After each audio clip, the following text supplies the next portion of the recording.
always on everyone's side. To break a long meeting or before a hard exam, I have always been there to help. Long coffee, short coffee, espresso, double espresso, americano, a decaf. Call me the energy master. I have made hundreds, no, what am I saying? Thousands of coffees in my life. I am so tired. Hello, pension plan. I have only one last wish, to make my childhood dream come true and become another appliance. However, the happy ending for electronic waste is not always a guarantee. Around 2/3 is undocumented, so we're losing a lot of precious materials like aluminium, copper, plastics, and we don't know what happens to it. Electronics, like the microwave you just showed, it contains a lot of materials that can be reused for other products. That's one thing, and another thing is that an electronic product also contains harmful substances. For example, a battery in an electronic product is a harmful substance. So if you just throw this in nature, put this on the street, this can really also harm our environment. Around 17% or 1/5 of small appliances are disposed of in unsorted municipal waste. People could throw them in the dustbin, they could be left on the side of the street, and therefore we really need to make consumers and other citizens enthusiastic about disposing properly of their appliances, especially the small appliances that are more easy to dispose of. To make sure that no resources are wasted, all citizens should know that a few working alternatives already exist. If your appliance can still do the job well, consider bringing it to a reuse centre. If it needs a little fix, bring it to a professional repairman. If you think it is time to become another appliance, you have two options. Big appliances like fridges, washing machines and air conditioners would be taken back by the shop delivering your new product, thanks to take-back schemes financed by manufacturers.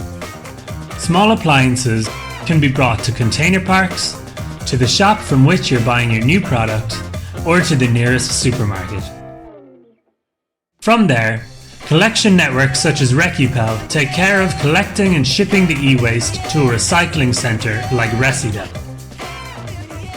On the depollution, we have a production tonnage of per day of 50 tons almost, and then on the production line, on the technical processing line, we produce, let me say, more or less 8 tons per hour, which means 1 truck per hour we need material coming in. We had 15 years ago roughly where we were dealing with waste.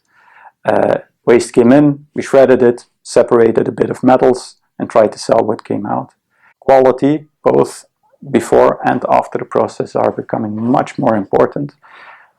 The way our people have to treat the waste is you actually have try to teach them not to treat it as a waste, but treat it as a material and think of it as a material which can have a potential value afterwards. Here, recyclers like Ekram, Balta and Malik come into play in handling waste in a standardised way.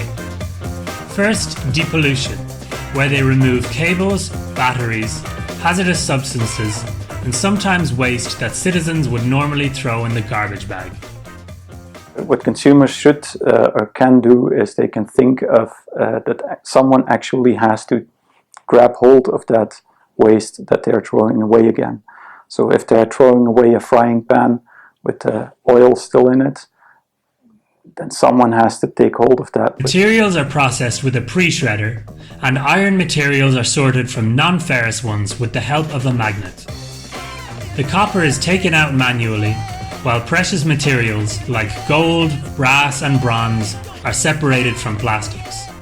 We have very good recycling techniques, and if they are put in our network, we're able to reuse 90% of those materials, and those materials are used for new products. To give you an example, a fridge can become a new refrigerator, but the refrigerator can also become a vacuum cleaner or a coffee machine.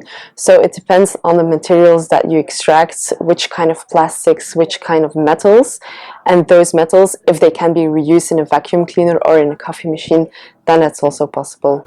Recycling, although very important, is only one part of circular economy.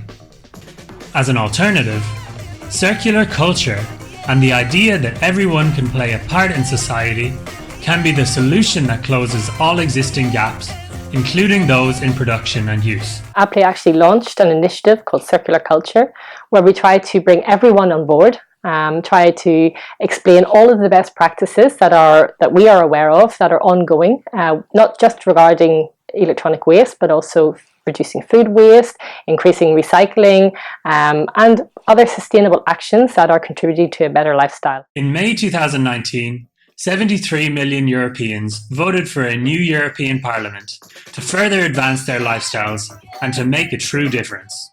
For us, it's impossible to do a chemical analysis on 600 substances for every lot that we produce. So we need information to start with. So what substances do we need to look at? We need standardized ways to screen this, not just analyzing but screening. We need a European end of waste criteria. The coffee machine that I use in the morning to brew my espresso, it could have been something else. And it should have the opportunity to become, for instance, a microwave. Imagine if all European countries could track all waste, and they were treated according to the best environmental standards. Imagine if all EU countries zeroed the illegal trade of waste. Now, that would be a better and cleaner Europe.